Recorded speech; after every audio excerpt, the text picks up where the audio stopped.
just received publication of the report into the interview with Princess Diana of Wales, aired on the 20th of November 1995, and the circumstances with which the journalist Martin Bashir was able to obtain that interview. This report, carried out by Lord Dyson, has found that Martin Bashir used deceit in order to conduct and get that interview and convince Princess Diana to conduct that interview with him. He said that there was deception. Let me just find it as I scroll through what is a very, very lengthy report, and behaviour that was in breach of the BBC's guidelines on straight dealing.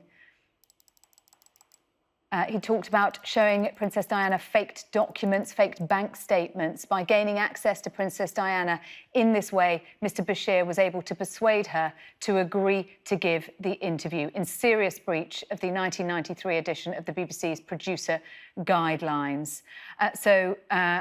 Considerable detail in this report, very lengthy report, critical of Martin Bashir, also critical of the BBC, which we'll come to.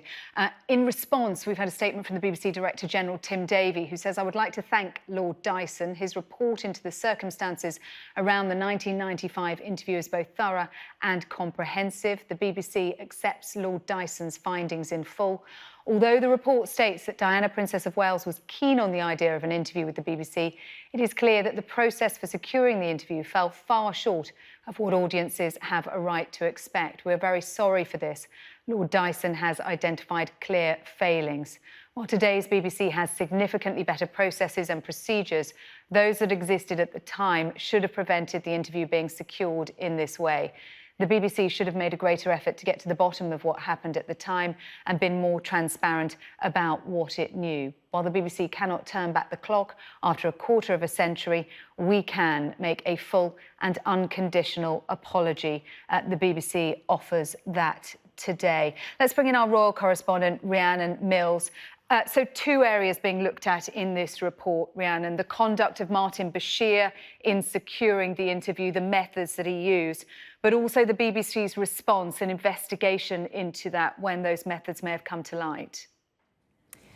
That's right, and this is a very complex and complicated investigation in many ways because of just how long ago this all happened. It was last year that many documentary makers marked 25 years since this interview was aired, probably the most explosive royal interview that was ever carried out. Within that interview, Diana talked about the fact that there were 3 people in that marriage. She also drew questions about whether or not Prince Charles would be suitable as a future king. And it was only really last November that serious questions started to come to mind with a number of people about exactly how Martin Bashir had been able to secure that interview. Don't forget, at the time, Princess Diana and an interview with her was probably one of the most sought-after interviews in the world. She was literally being courted by journalists right around the world. She had some of the biggest names over in America, here in the UK, trying to secure that interview as she was going through what people knew was a very difficult time in her relationship with the Prince of Wales. And there were many questions at the time about why exactly Martin Bashir had managed to secure that interview. He was a relatively unknown reporter at the time, and it was actually in November last year that a series of documents were released by the BBC under a Freedom of Information request, which in some ways brought to light the fact that Martin Bashir had been using fake documents in order to coerce and encourage Princess Diana to do that interview. We know that at the time she was incredibly paranoid, she was very vulnerable, she was concerned that people were spying on her, that she was being looked at by other members of the royal family, that there were conspiracies against her.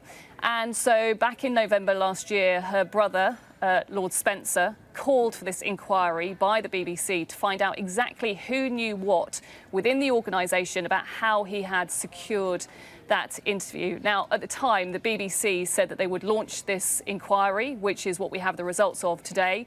They asked Lord Dyson to look in detail about how exactly that interview was secured, and also look in detail about whether or not it had encouraged Princess Diana to give that interview. Now, the report in itself is 127 pages pages long. We know that Lord Dyson was able to speak to, as he said, all of the key individuals, gave him comprehensive testimony. That, of course, will have included Princess Diana's brother, Lord Spencer. And today, yes, we are now hearing from Lord Dyson that, in many ways, it fell short. The investigations that were carried out within the institution fell short when it came to looking at exactly how Martin Bashir had secured that interview. And I now think there are many questions this afternoon for the BBC about who knew what internally and why more wasn't done at the time to reprimand Martin Bashir when it came to the practices that he'd used trying to get that interview with Princess Diana. Yeah, Rhiannon, as you're speaking, I'm just pouring through some more of the detail of the report.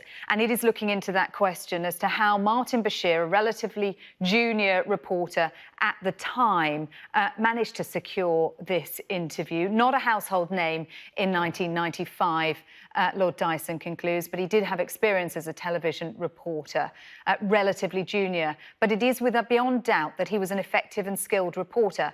Anyone who watched the interview with Princess Diana must have been impressed by his qualities as an interviewer. Quietly spoken and gentle, he exuded charm, warmth and, above all, empathy.